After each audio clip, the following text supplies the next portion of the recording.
जय शिवराय मित्रांनो, ह्या गोदावरी नदी आणि गोदावरी नदीने पहा कसं रौद्ररूप धारण केलेलं आहे. सध्या जायकवाडी धरणामधून गोदावरी नदीमध्ये 2,26,000पेक्षा जास्त पाण्याचा विसर्ग केलेला आहे. मात्र सध्या हे जे पाणी आहे हे पाणी 1,50,000च्याच आसपास आहे. कारण जे पाणी सोडलेलं आहे ते पाणी 2,26,000 हे इथपर्यंत येण्यासाठी साधारणतः रात्रीचे 7 ते 8 वाजतील. त्यावेळेस काय स्थिती असणार आहे याची कल्पना आपण या पाण्याहून काढू शकता किंवा करू शकता.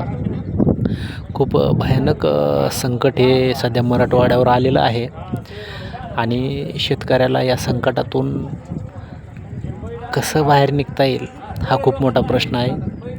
कारण पाणी ज्यावेळेस 2,26,000पेक्षा जास्त पाणी या गोदावरी नदीमध्ये येणार त्यावेळेस साहजिकच गावाच्या कडेला नदीच्या कडेला असणारे गावं हे पाण्यामध्ये असतील आणि गुरंढोरं किंवा जे नदीच्या काठावरती लोकांचे घरं आहे त्या लोकांची कशी परिस्थिती तयार होईल याची कल्पना तुम्ही करू शकता.